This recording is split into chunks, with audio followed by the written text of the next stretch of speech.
promocional y publicitario. 832. Según José Hernández, mi saludo al colega y siempre mis respetos a sus posiciones.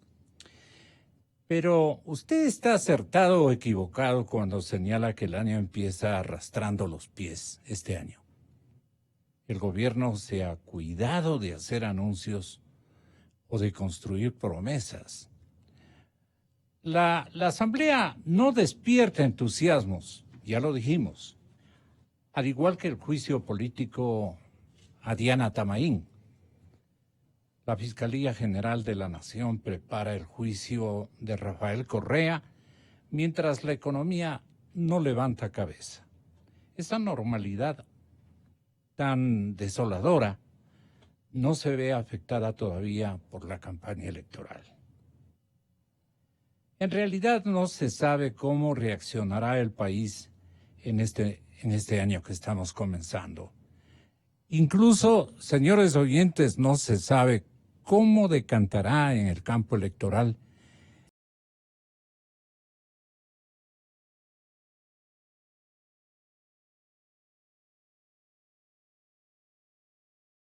la famosa década y estos casi 3 años de gobierno de Lenín Moreno. Sin embargo, estudios de mercadeo político perfilan algunos rasgos inquietantes a los que se van a referir mis invitados de esta hora. Hay un profundo chuchaqui en el cual intervienen muchos factores.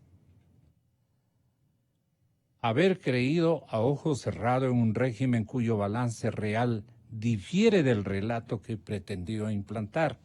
Haber sido engañados por líderes que hoy tienen que responder por actos de corrupción. Haber tenido que volver con el fin de la bonanza de materias primas a una realidad que amenaza los beneficios obtenidos durante algunos años. Asumir la fractura de un despilfarro que el correísmo vendió como sostenible en el tiempo y tener que lidiar con la pobreza, la falta de trabajo y un gobierno que gana tiempo mientras crece en directo a una intentona de líderes indígenas que creyeron que atentando contra el gobierno, aterrorizando a los ciudadanos, sobre todo quiteños, podrían ganar la tarima política. ¿Es posible joder más al país? Aquí el sustento del acerto un poco duro, pero realista. Porque hay decepción. Hay ambiente de disgregación del país descoyuntado, de desesperanzas. En esas circunstancias, las preguntas que surgen siguen siendo verdaderos dilemas, porque revelan no solo el engaño correísta, la impostura de gran parte de la sociedad política, sino los entresijos de ese Ecuador profundo que está en shock y que está fragmentado y que es crédulo o desmandado según las circunstancias. ¿Se entiende? A ver un ratito. ¿Se entiende que ese es en general el escenario que tienen ante sí los candidatos a la presidencia y a los aspirantes a la Asamblea Nacional? Y se entiende que en campaña tendrán que hablar a ese país que requiere ser atendido más allá de sus urgencias económicas. ¿Cómo no joder más al país? ¿Y cómo recomponerlo, doctor Patricio Gijón? Bien puesto esto. Muy bien escrito. El doctor José Hernández, sin lugar a dudas, con ese artículo refleja lo que gran parte del país está sintiendo, con un gobierno que al parecer tiene un plan único, aguantar hasta que llegue el que le va a subrogar, con una Asamblea Nacional mediocre, o menos que mediocre, con una justicia que sigue realmente sin despegar, con una impunidad que ha ganado terreno, con una falta de recuperación de lo robado, de esa gigantesca masa de miles de millones robados por el Correato, con vasos comunicantes entre ese nefasto Correato y el actual gobierno. Mucha de la gente de ese Correato sigue trabajando en la misma función ejecutiva. Y con las mismas aficiones. Y con las mismas aficiones, al parecer. Y con todo esto, con un carnaval electoral a portas. Esto es un ingrediente mucho más complejo para decirle al Ecuador que si es que no hay un cambio de modelo y si es que el ciudadano común no tiene la capacidad de aprender a votar, de aprender a elegir adecuadamente, la situación tiende a agravarse. Además de todo lo dicho, con un Consejo Nacional Electoral que no goza de ninguna credibilidad.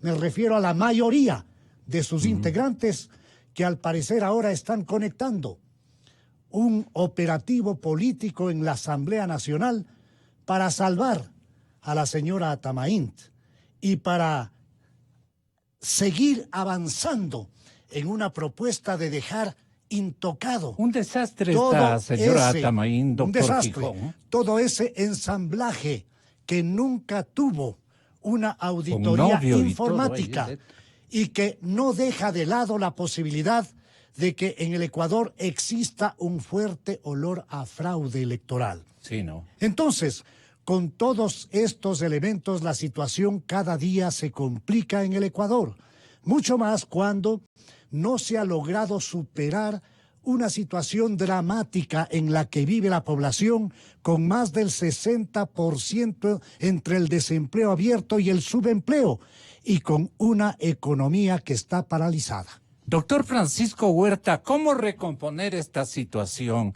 Muy buenos días, les saludo con entusiasmo porque este momento requerimos de apoyos y de un voluntariado consciente para rescatar de este comienzo de crisis nefasta al país. Entonces, le pedimos recomendarnos cuál debe ser la actitud de los ciudadanos. Yo creo que tenemos que recuperar la moral pública para de allí arrancar. Vemos un esfuerzo de los fiscales que no fructifica. Lo hemos inventado, lo hemos particularizado. No vemos a la justicia actuando como un hecho común. Parece que incluso falta personal allí para hacer las cosas. Pero por ese lado le entraría. Cuando el país vea que se sanciona, que se recupera capital robado, va a sentirse confortado, va a perder una de las mayores razones para el pesimismo. Ver que ya se tiene certeza de cómo nos asaltaron y los asaltantes por excepción están presos, la mayoría están fugados y otros siguen colaborando con el gobierno. Eso no puede tolerarse. Allí tenemos una primera acción que tomar. Segundo, exigir respeto a los medios de comunicación colectiva, porque otra vez han comenzado a darse brotes de totalitarismo. La gente cree que es intocable y cuando se le hace una crítica, enseguida toma su díscola. No te doy noticias, a ti no te recibo, o comienzan los troles, igual que en el gobierno anterior. Eso no puede tolerarse. Les queda el estilo. Pero son otros partidos que no tenían ese estilo lo que están usando ahora, y eso es intolerable. En esa línea, la concertación nacional es un gran esfuerzo que hay que hacer. Tomar 3 o 4 puntos en que todos estemos de acuerdo, por ejemplo.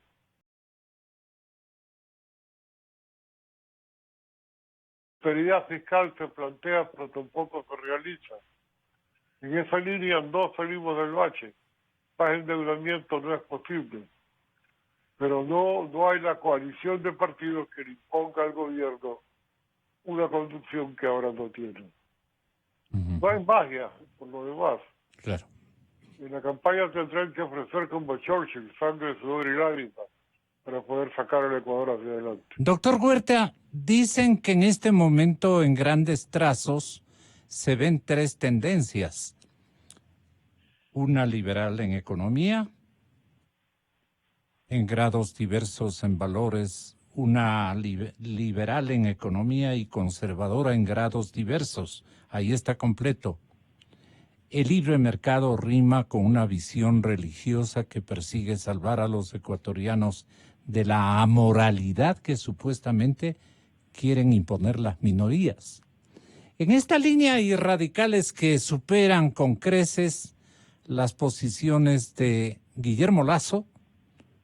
Jaime Nebot no es un liberal consecuente y tampoco es un cruzado de esta causa, dice el análisis de Hernández. En todo caso, la recomposición del país en esta tendencia plantea cómo la reconstrucción de la economía, con la aplicación más o menos evidente de los valores cristianos y para algunos con cierta dosis de incluso autoritarismo. A la par están los dirigistas que no creen en el mercado y que tampoco apoyan la expansión de la democracia mediante el desarrollo de nuevas libertades individuales.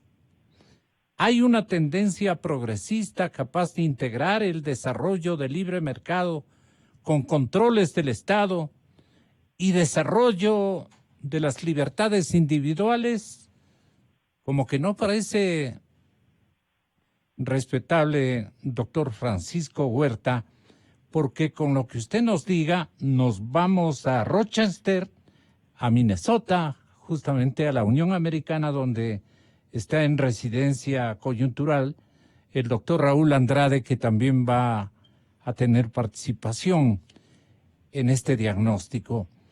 Panchito. Yo insisto, Gonzalo, en que el candidato debe ser el proyecto de nación que se quiere construir. Muy bien. Para mí es trascendente. Estaba leyendo anoche una reseña histórica sobre su excomunión de Ángel Felicísimo López, liberal banadita de otros tiempos, donde reseñaba que para poder hacer los cambios, primero hay que tener el proyecto de cambio que se quiere hacer, o por lo menos contar con los elementos con los que se va a hacer ese proyecto de cambio. No va a decir nadie aquí como candidato y se lo vamos a tolerar, yo voy a hacer esto y este otro y este otro. ¿Cómo lo va a hacer y con quién lo va a hacer es clave? La forma de hacer política tiene que ser obligatorio. Al país tienen que plantearle primero qué quieren hacer y entonces la gente verá si los respalda o no. La situación es crítica, no es fácil, entonces, ¿cómo van a hacer las cosas? Es Claro. subjetivo. Pero para eso necesita un ensamble de cómo recomponerle al país y no joderle más. Exactamente, exactamente. Y claro, hay un ánimo de componerle. Él tiene que expresarse en la candidatura. El ánimo de joderle más lo vemos todos los días en las actitudes. Se vota de una manera en la asamblea y no se permite que pase tal ley, se le pone ruedas, palos en las ruedas, es decir, se estorba. En eso somos campeones. No proponemos nada, pero frenamos cualquier cosa. Para cambiar eso tenemos que tener una gran coalición que garantice una gran victoria y la posibilidad de que el país salga. Pero esa coalición y ese proyecto tienen que ser lo que se presente en el país para poder merecer confianza pública. Peor aún con la comisión electoral que tenemos, ¿no? Para mí, por ahí es que va la cosa. No es fácil, digo. Claro. Hacer la coalición y tenerla definida en cuanto a sancionar futuro es un compromiso que hay que forzar. No está en la práctica de los partidos. Pero yo no veo otra salida. No vamos a ser tan ilusos de elegir a la primera cara que aparece y ya está. Hay que pedirle cuentas. ¿Qué va a hacer con la República? Claro, para tener la propuesta seria hay que conocer en qué estado queda la nación. Y eso tampoco nadie lo sabe, ni el volumen de la deuda, ni lo que pasa en el seguro social. Apenas tenemos impresiones generales. Pero la seriedad de la crisis obliga ya a ir obligando a que nos den los datos de cómo está la República. Correctísimo. Una República que es nuestra y no de ellos. Y los pusimos para que administren la crisis y no para que hagan lo que les dé la gana. y no para que tengan una inercia de ir ganando día a día hasta llegar al final comprando tiempo.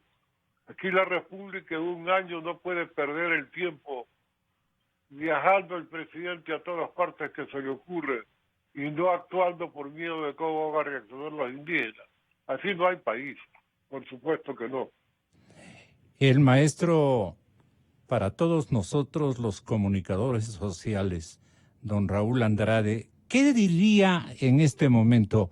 Consultamos a su hijo del mismo nombre y respetable caballero y amigo en Minnesota, Unión Americana. Tenga la bondad. ¿Qué piensa usted respecto al tema que les estoy planteando medio agresivamente? ¿Es posible no joder al país? El artículo de Hernández es súper importante y coyunturalmente trascendente para esta hora que está viviendo el Ecuador. Raúl, buenos días. Buenos días, Gonzalo. Buenos días a los contertulios y a los oyentes. Efectivamente, yo soy bastante... Patricio escéptico. Gijón, que fue su compañero, le está saludando también, don Raúl. Igualmente a Patricio y a Francisco Huerta un saludo. La verdad es que, como le decía Gonzalo, para mí el tema está adentro y por lo tanto hay que buscar una solución que venga desde afuera. ¿Y a qué me refiero con esto? Me refiero a que efectivamente la clase política ha fracasado, ha creado un Estado obeso muy grande, que lamentablemente pretende o ha pretendido copar todos los espacios y ha fracasado por muchísimos motivos. Y por lo tanto, frente a este fracaso y frente a una situación de inercia que está llevando al país al abismo, es necesario sentarse a repensar el país. Y la solución, como digo, no va a venir de adentro, no va a venir de los políticos tradicionales, sino que tiene que venir de una persona que tenga la capacidad de desmontar el aparato del que han vivido los políticos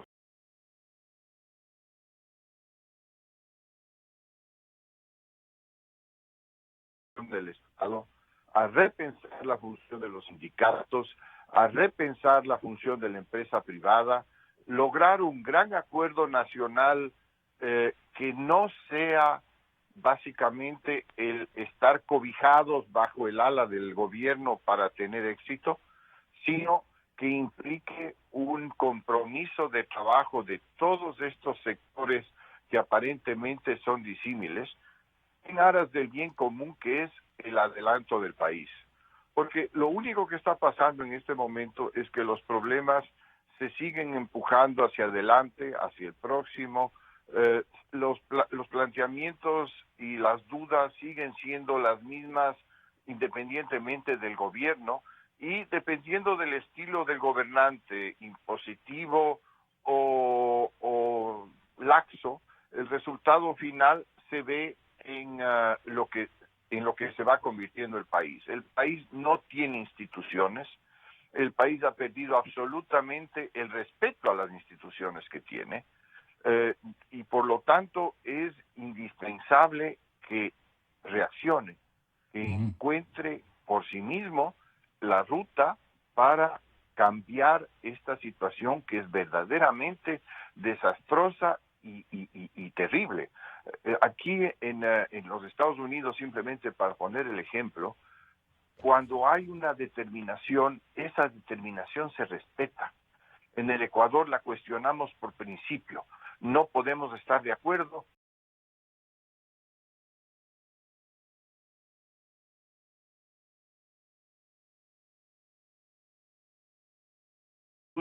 De tribu, realmente estamos en una situación insoluble.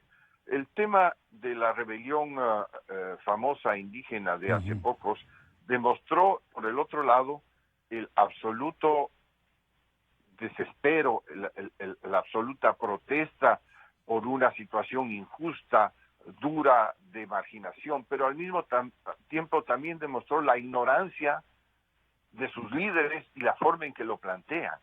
Entonces, tenemos que trabajar con ahínco en este tipo de cosas, en hacer entender qué tipo de país queremos, porque si el presidente y si las autoridades son incapaces de transmitir un mensaje tan elemental de hacia dónde vamos y qué es lo que queremos, ¿qué podemos esperar del pueblo llano?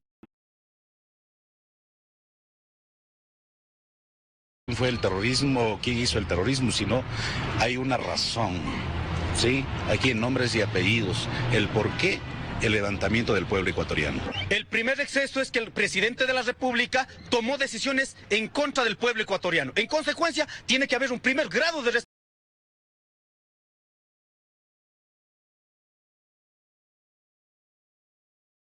no podemos aceptar, nosotros tenemos el estado de inocencia, esperaremos del proceso judicial. Y los desmanes de octubre, los atentados ocurridos en esas fechas, doctor Patricio Gijón, como que no les va ni les viene a estos caballeros. Es parte de el estado de impunidad en el que lamentablemente vive el Ecuador. Es un estado escuchamos general de impunidad. Un estado general de impunidad que debe vencerse. ¿Dónde está la falencia? La falencia está en el hecho cierto de que todavía la justicia no comienza a caminar con apego exclusivo a la ley.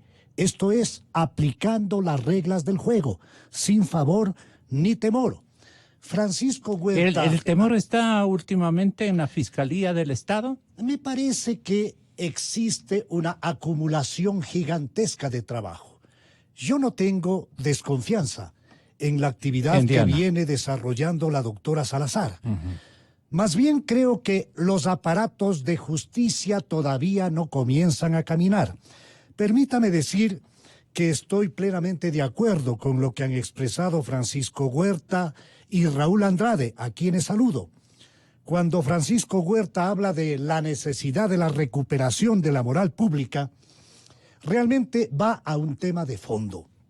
Y cuando avanza y él le apuesta a la necesidad de una concertación nacional, yo digo sí, es necesaria una concertación patriótica nacional, es un imperativo. Los ecuatorianos de bien somos muchos más.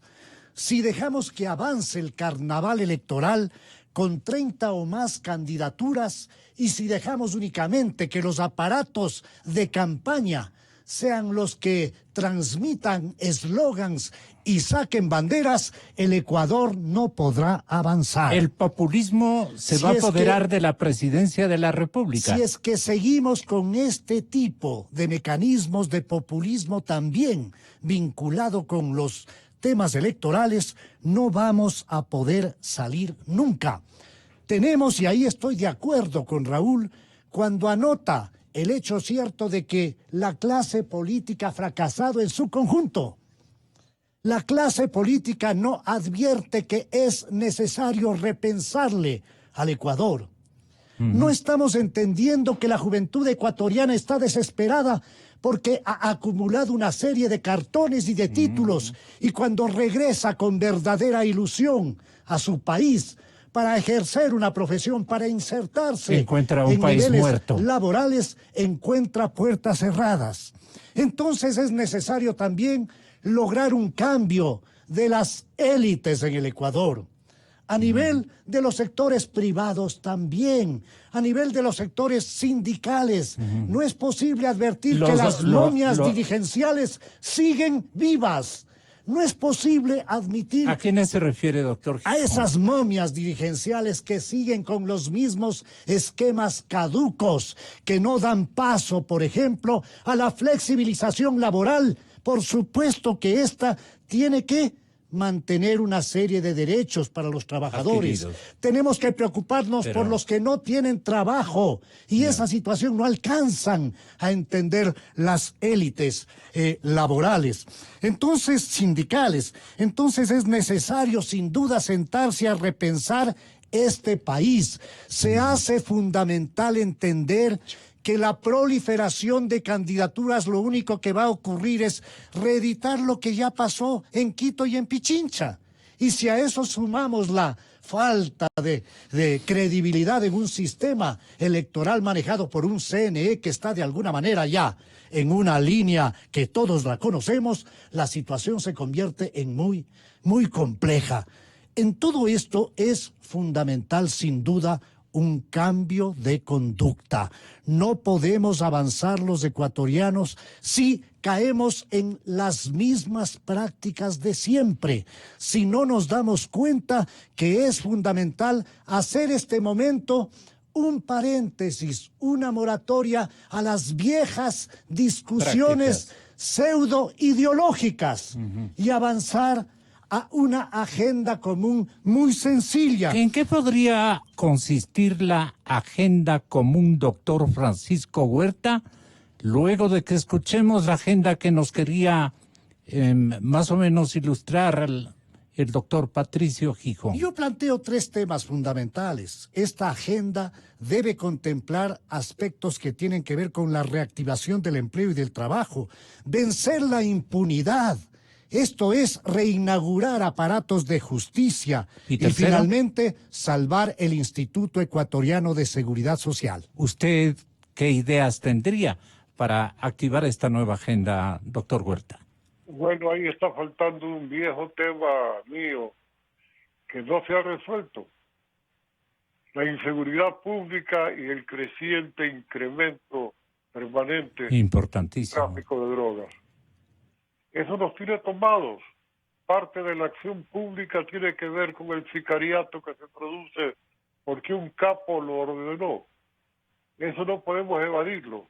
Es duro tema, pero hay que tomarlo. Y para tomarlo yo vengo reflexionando, no lo he planteado formalmente todavía. Pero los líderes de coyuntura se amilanan de hablar de lo que usted está manifestando. Se amilanan, doctor Huerta. No sé, pero parece que ya no queda otro camino que plantear la legalización del consumo, la legalización del tráfico. La droga no puede seguir la línea que ha estado teniendo porque se está perdiendo categóricamente. Y esa sería una gran derrota del Estado. ¿Qué le parece a Raúl Andrade escuchando en el reino de los gringos? Adelante. Mira, Gonzalo, el problema de la droga tiene muchísimas aristas y la verdad es que si lo vemos desde el punto de vista estrictamente económico y de permanencia y de realidad, evidentemente el planteamiento de Francisco Huerta es racional. El hecho de alguna manera destapar esta olla puede contribuir a de alguna manera clarificar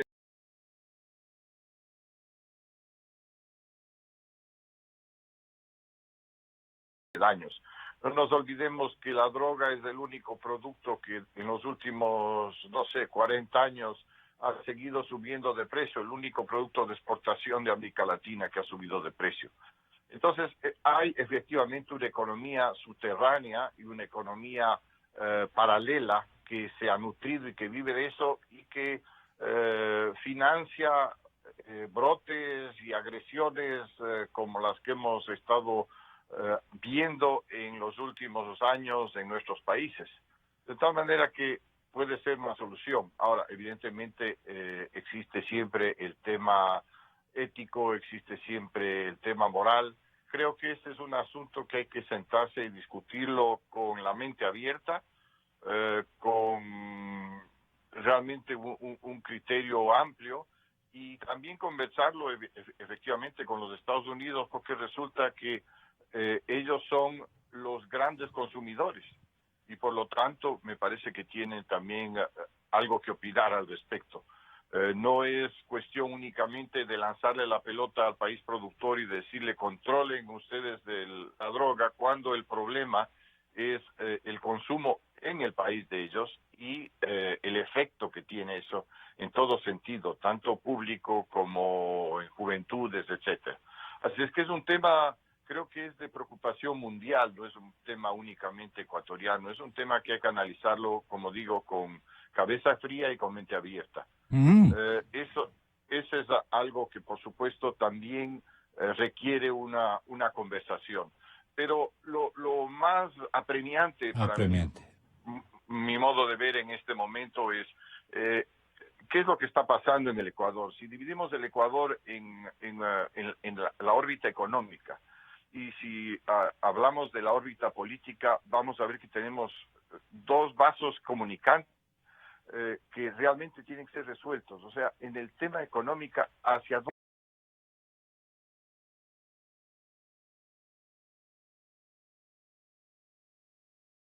el razonamiento retrógrada que he escuchado del señor Issa y del señor Vargas. Queremos un país que vaya hacia el progreso bajo el esquema cualquiera que sea, pero que adoptemos como un esquema inamovible y que permita durante los 20 años que las reglas, próximos 20 años, que las reglas de juego sean claras y que el país pueda desarrollar. Esa es una gran pregunta. Y la siguiente pregunta es, ¿quiénes van a ser las personas que van a desarrollar ese plan? Y ahí nos encontramos con un Ecuador político en el que si nosotros hacemos el análisis, la política, la empresa privada y el Estado han estado íntimamente interconectados. La empresa privada ha crecido al amparo de las decisiones del Estado y el Estado es el gran contratador de la empresa privada. Entonces, como digo, estos son temas apremiantes. Estos son temas de hoy, de ayer y de siempre que tienen que enfrentarse y resolverse para que sepamos hacia dónde va el país, porque de lo contrario estamos dando palos de ciego y lo único que estamos haciendo es renegociando las deudas sin entender la magnitud del problema en que estamos los 20 años. El populismo indígena tiene espacio, doctor Francisco Huerta, inclusive con el auspicio del Correato, como se ve venir. Ningún populismo debe tener espacio. Ni los nuevos populismos indígenas, ni los viejos populismos tradicionales de casi todos los partidos políticos. La oferta demagógica tiene que ser sancionada en el Ecuador. Con el voto. No contamos con la universidad para preparar una gran propuesta nacional. La universidad ha perdido la voz, está afónica por lo menos.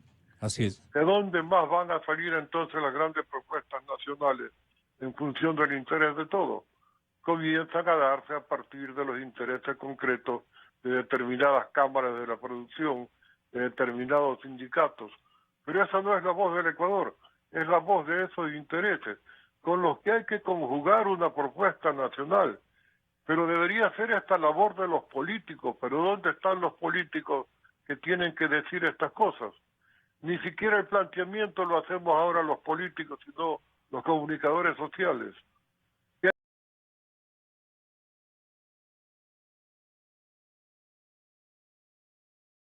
Política, desde la opinión pública, la acción de este gobierno no puede mantener la inercia como tema de gobierno.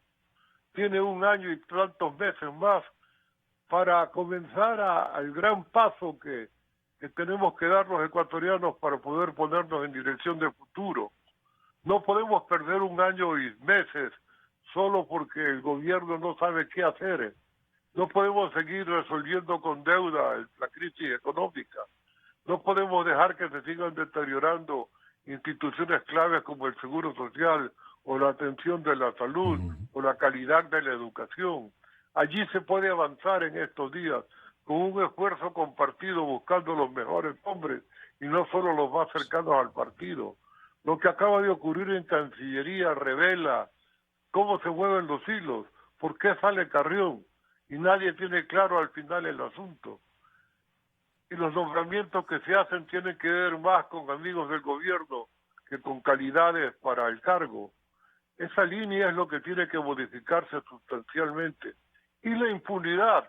Todo el mundo sabe quién roba en el Seguro Social y por qué está allí como socio del gobierno para protegerse de los insultos que podrían hacerle en una determinada radio porteña. Todo el mundo sabe que hay un jefe de la mafia en el austro del Ecuador que ocupa una curul en el Congreso y nadie se conmueve para decirle ya basta, usted se va de aquí y se le impone un juicio. Y sacarle a patadas, desde luego. Entonces, en esa línea no avanzamos si el gobierno sostiene la inercia como fórmula.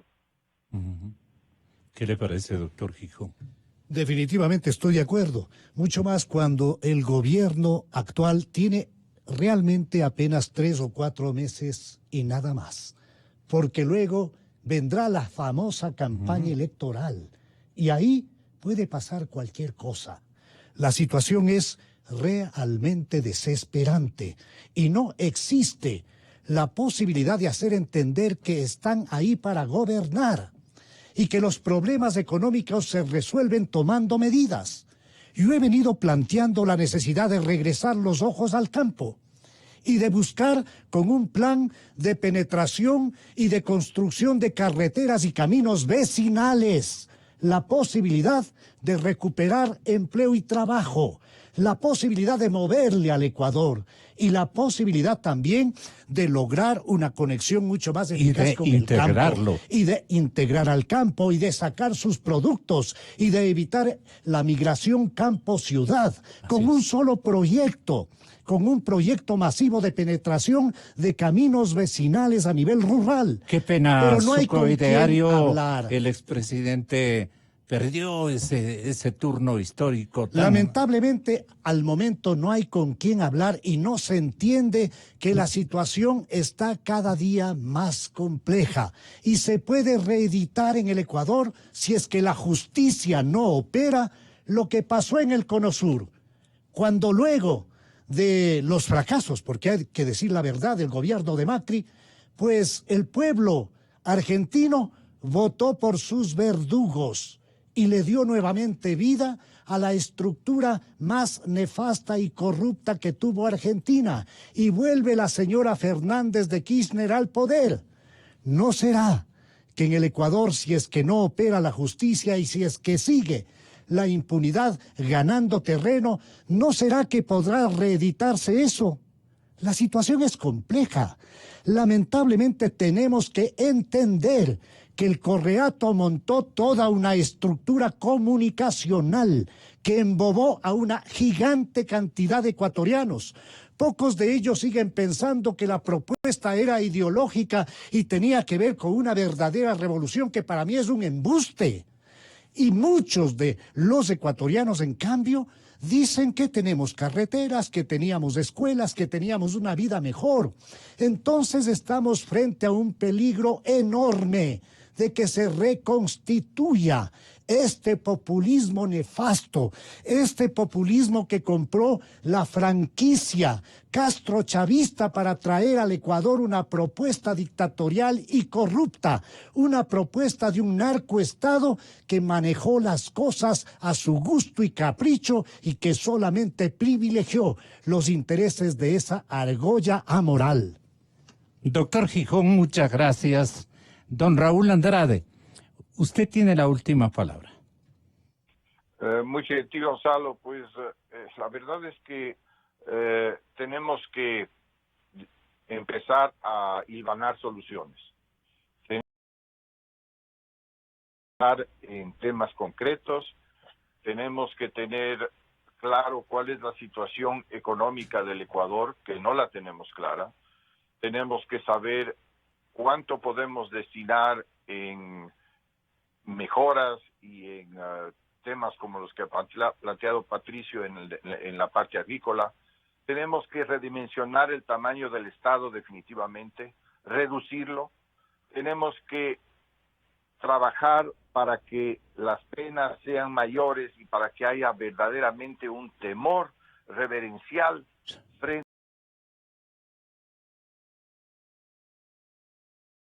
y que no se convierta en un medio para hacernos millonarios. Tenemos que cambiar la mentalidad, tenemos que cambiar de actitud y tenemos que hacerlo rápidamente, y en ese trabajo tenemos que intervenir todos, no únicamente aquellos que se dicen pueblo. Todos somos pueblo.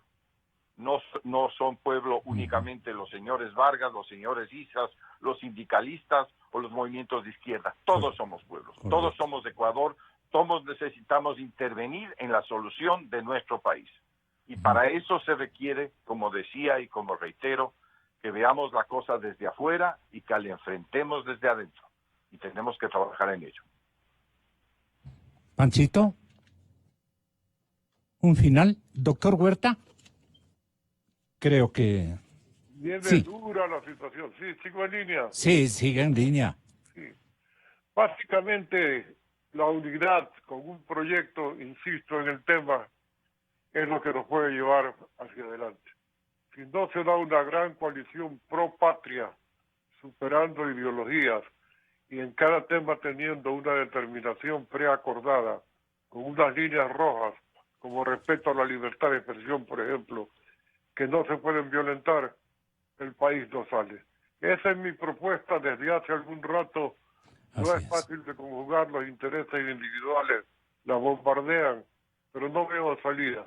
Por supuesto coincido con Raúl y con